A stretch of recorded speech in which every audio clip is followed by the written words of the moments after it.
Saludos, jóvenes amigos, y bienvenidos. En el estudio de la microbiología, como ya lo hemos mencionado, es importante tener en cuenta aquellas que tienen que ver con contacto animal y desde luego la magnitud a corto y mediano plazo que éstas pueden traer a nuestro cuerpo. Por lo tanto, en la sesión del día de hoy hablaremos de la rabia, a petición de uno de ustedes. Saludos cordiales para Bernardo y Jimena Trujillo. Muchas gracias por su gentil atención a este canal. Comienzo. La rabia nos indica su perfil básico, que es un virus. Recuerda que el propósito de los virus es replicarse. No pueden hacerlo por sí mismos, carecen de la maquinaria para lograrlo. Es por eso que necesitan de las células humanas. Por eso, una vez llegados al cuerpo, le piden cortésmente a las células de los tejidos que dejen su función original y se dediquen a la replicación y ensamblaje de copias virales. Cosa que desde luego no le agrada al sistema inmunológico, sistema de las defensas, y se deja ir en contra de cada una de esas copias, en contra del virus invasor y desde luego en contra de las células humanas que trabajan para ellos, creando daño en los tejidos, inflamación y las manifestaciones propias de cada enfermedad, de acuerdo a la topografía que estén afectando predominantemente. Bien. La rabia es conocida como una enfermedad aguda y letal de rápida progresión y casi siempre terminando en el deceso. Perteneciente el virus de la rabia a la familia del Rhabdoviridae. La familia es importante, según dice Toretto, principalmente al género de los Lyssavirus. Con estudios de determinación genética, determinación de diversos antígenos, se sabe que hay muchas variedades de este virus de la rabia afectando a animales salvajes, animales domésticos y desde luego al ser humano. Es por eso que la clasificación en familias y género es una de las grandes herramientas para determinar qué variedades son malas y cuáles variedades tenemos que tener menos cuidado. Bien. Desde luego, como todos los virus, amigos, son invasores. Nadie debemos tener en nuestro cuerpo, en nuestro sano estado, al virus de la rabia. No hay simbiosis con este virus. Este viene de afuera para acabar con nosotros. Desde luego, el contenido genético de los virus es importante. El instructivo que van a seguir las células humanas, de qué está relleno cada uno de los virus. Bien, el virus de la rabia está relleno de ARN. Ese es el instructivo entonces que recibirán las células humanas para ponerse a ensamblar copias virales. La vía de transmisión. La vía de transmisión por excelencia del virus de la rabia es a través de las heridas por mordedura, principalmente con saliva contaminada de animales potencialmente infectados. Pero también otros fluidos, como la sangre, como la orina y el líquido cefalorraquídeo en caso de pacientes ya con infección en pleno, también consta de muchas copias virales. Por lo tanto, personal de salud, hay que tener mucho cuidado en la manipulación de las secreciones y los fluidos potencialmente contaminados, especialmente el personal de laboratorio. Atentos en ese aspecto. Bien. No importa a qué lugar del mundo nos vayamos, amigos, el virus de la rabia tiene prevalencia en cualquier país. Debemos tener los ojos bien abiertos ante cualquier potencial caso de infección. Como mencionamos, el humano es uno de los hospedadores de este virus, pero también animales silvestres como el mapache, la rata de campo o el murciélago, y desde luego animales domésticos como el canino.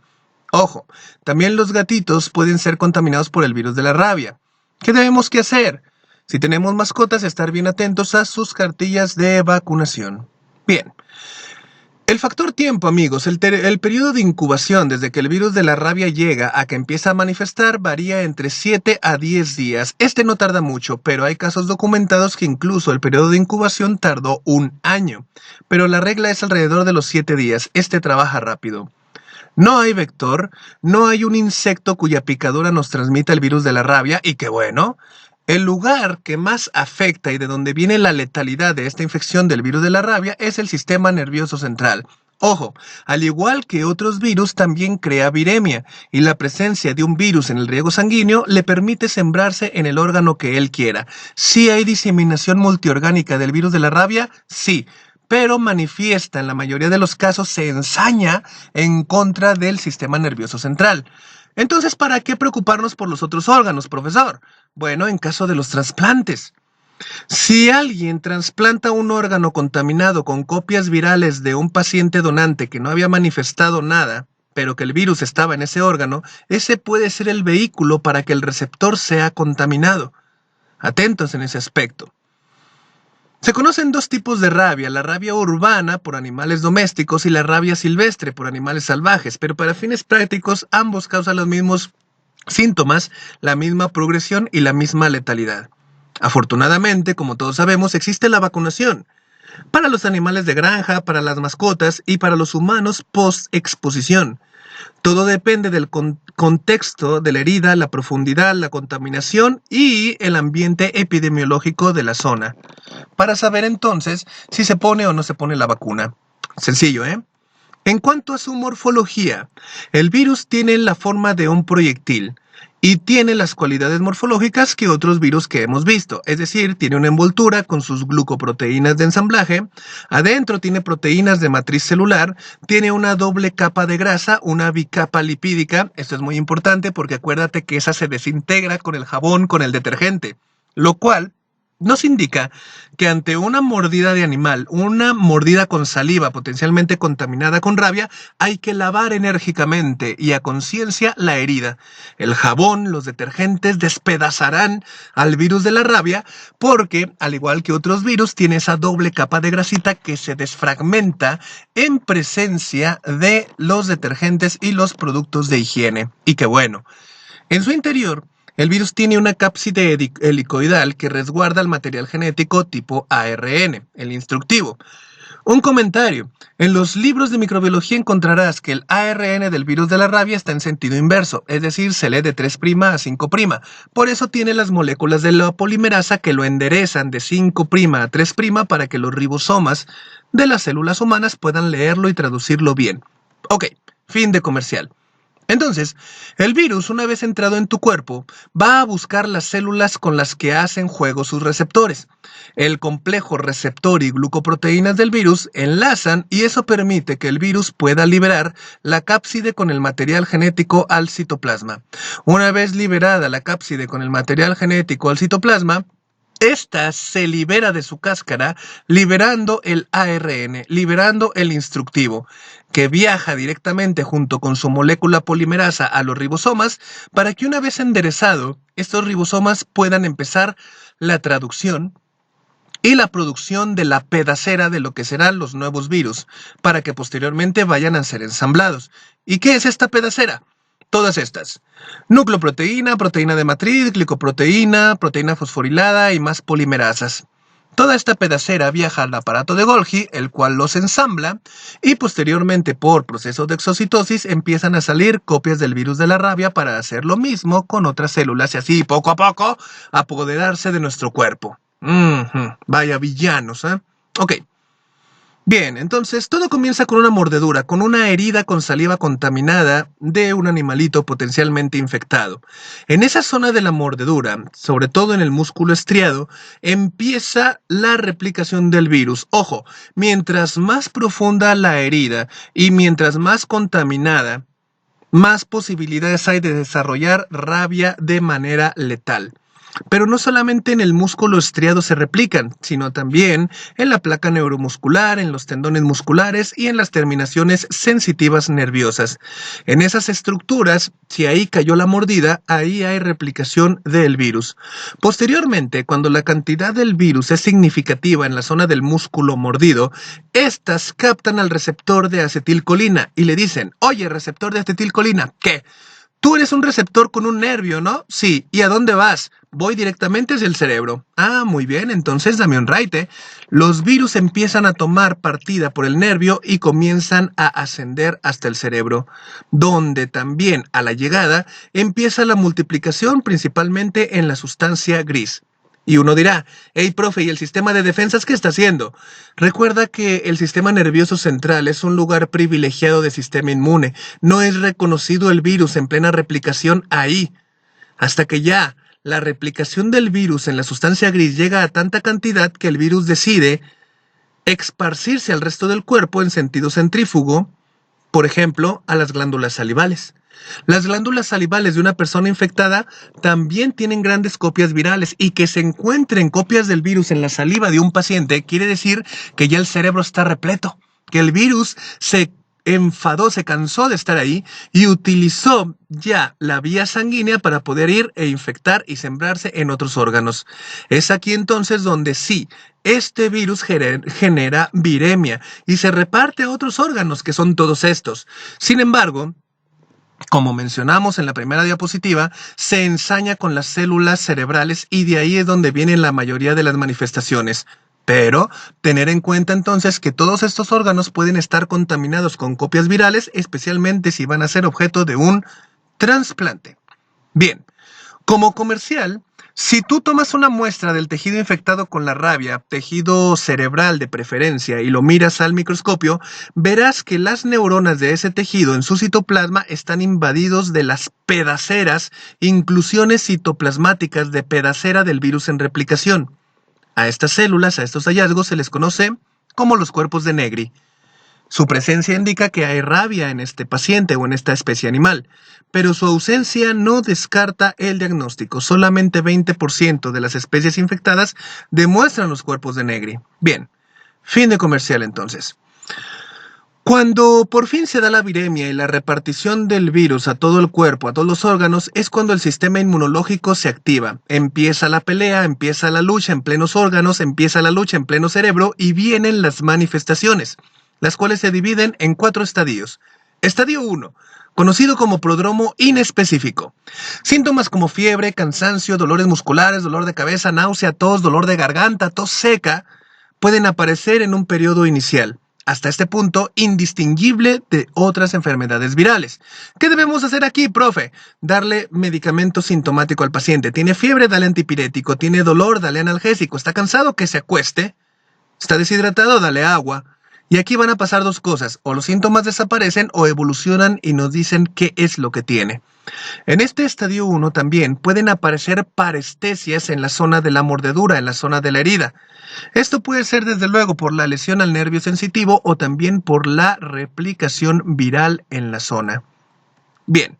Posteriormente, a una semana, entre 4 y 7 días después, sigue el estadio 2, el cual se conoce como el estadio de la encefalitis, es decir, el sistema inmunológico ya se fue a pelear en contra del virus al cerebro y empieza una inflamación y síntomas de daño generalizado cerebral, las cuales pueden ser desde parálisis, mioclonías, convulsiones, hiperactividad motora, estado de confusión, ansiedad, agitación.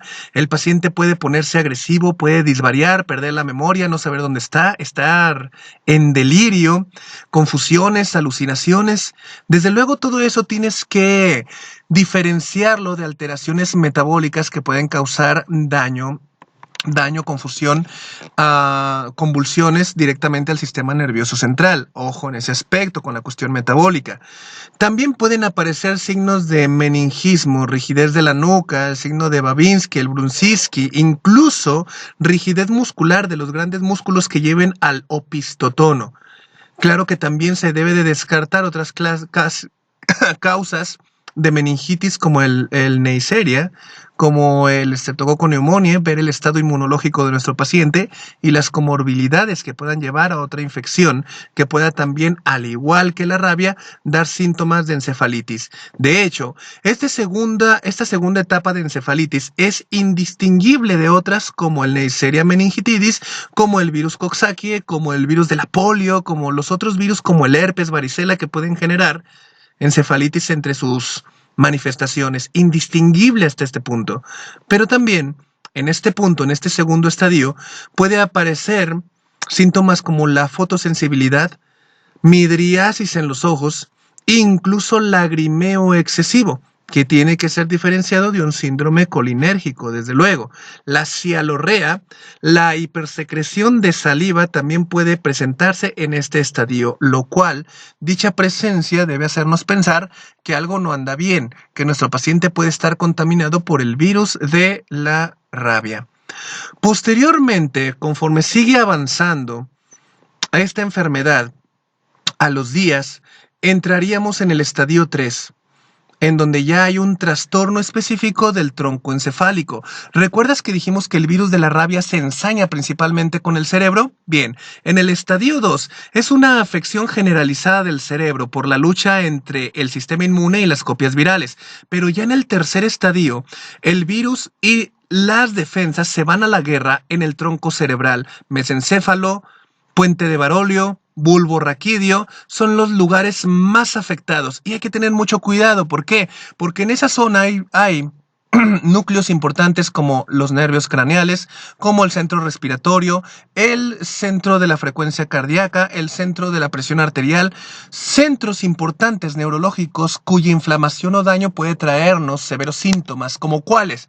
Bueno, en cuanto a los pares craneales se refiere, uno de los más importantes afectados son el nervio óptico y los nervios de los músculos que mueven a los mismos. El globo ocular puede verse alterado. La función visual puede tener síntomas como diplopia, puede haber inflamación, neuritis óptica, llevando sin duda a alteraciones de la visualización e incluso ceguera permanente. Ojo con la neuritis óptica, hay que ver si el paciente no está tomando medicamentos antituberculosos. Atentos ahí. La afección del nervio 7 craneal puede traernos parálisis facial, que puede ser confundida ampliamente con un adenovirus de temporada. Ojo ahí. También si el paciente ya es un paciente grande, añoso, con enfermedades metabólicas que propician la aterosclerosis, pensar que no tenga un EBC. Truchas con los diagnósticos diferenciales. En este punto, entonces, si la afección del tronco cerebral es más profunda, puede haber alteraciones en los movimientos de la deglución por los pares craneales 9, el glosofaringio. También hay que tener en cuenta que a este punto puede aparecer disfagia e hidrofobia, es decir, dificultad para pasar alimentos sólidos y líquidos por parte del paciente y al beber agua sufrir un espasmo de los músculos del diafragma, de faringe, de laringe, creando una obstrucción respiratoria y desde luego riesgo de broncoaspiración por el entorpecimiento en el flujo del agua a través del espacio esofágico. Bien, el problema, ¿sabes qué es? Que en esa zona se encuentra el bulbo raquídeo, la inflamación, la presencia del virus y la guerra puede llevar a alteraciones en el centro respiratorio, llevando al paciente a episodios de apnea, parálisis respiratoria, y eso lo llevaría indiscutiblemente al estadio 4. El estadio del deceso. Lo malo es que el virus de la rabia avanza muy rápido, la afección, la reacción inflamatoria es muy potente, y lo que podemos hacer nosotros es meramente tratamiento de sostén. Pero en la mayoría de los casos el virus gana por las afecciones del tronco encefálico. Ese lugar tan específico del sistema nervioso central hace que el paciente entre en complicaciones severas muy rápidamente y lleve al deceso. Y no olvides que el virus de la rabia es un virus. O sea, lo único que puede salvarnos de él es la reacción de nuestras defensas. No hay un medicamento que vaya y lo despedace directamente, no como en las bacterias que tenemos el apoyo del antibiótico. Bien, es entonces aquí que al ser el virus de la rabia un virus demasiado letal, demasiado agresivo, nuestra carta más fuerte es la prevención. Bien, sencillo, ¿eh? Hablemos entonces del diagnóstico, amigos. Para fines diagnósticos, desde luego el diagnóstico clínico y el chismógrafo, alias historia clínica. La sospecha, el entorno del paciente, los aspectos epidemiológicos son muy importantes. Se encuentran desde luego pruebas como la prueba indirecta de antígeno fluorescente, el PCR de reacción inversa, la prueba rápida de inhibición de foco fluorescente y la determinación de anticuerpos. Estos últimos no tienen mucha utilidad en el caso de la rabia. ¿Por qué? Para cuando el paciente empieza a desarrollar anticuerpos en contra de la rabia, esta ya está esparcida en todo el cuerpo y ya está haciendo de las suyas, como vimos en la diapositiva previa. Por lo tanto, las primeras tres, incluido el diagnóstico clínico, son las herramientas de laboratorio que tenemos con más precisión para llegar al diagnóstico. Bien. Recordemos que no todas las manzanas son verdes, amigos. Tenemos que hacer diagnóstico diferencial con todos estos y debemos de actuar rápido. ¿Por qué? Porque las complicaciones, en la mayoría letales, todas estas, no se harán esperar. Muy importante, fíjate muy bien, el virus de la rabia puede crear una parálisis ascendente que puede ser confundida ampliamente con un Guillain-Barré. Cuando hay síntomas de Guillain-Barré pero ocasionados por la reacción del cuerpo al virus de la rabia, se le conoce como la rabia muda, que se puede venir como pregunta de examen en algunas ocasiones. Bien, la afección entonces del cerebro, en general la encefalitis en el estadio 2 y la lesión del tronco encefálico en el estadio 3, puede traer en cualquier momento todas estas complicaciones, todas con un potencial letal alto. Por lo tanto, hay que darle a nuestro paciente tratamiento, principalmente el tratamiento de sostén y las complicaciones. Si el paciente aparte trae enfermedades metabólicas crónicas que se descompensan, hay que compensarlas desde luego. En el caso de una mordida, como dijimos, potencialmente contaminada, profunda y sucia, se encuentran las profilaxis post-exposición. En el caso del humano, y desde luego el lavado de la zona de la herida. Lavar. Te muerde un perro que no conoce si está vacunado, inmediatamente lávate y refriégate bien la herida. Muy, muy importante. Y tenemos todas estas que son las opciones de la vacunación post-exposición. Todo dependerá, como dijimos, del contexto epidemiológico de la zona donde fue la mordedura, la herida. Contactarte desde luego con las autoridades en salud. Y entonces, dependiendo del protocolo, se determinará si se te pone la vacuna o la inmunoglobulina humana.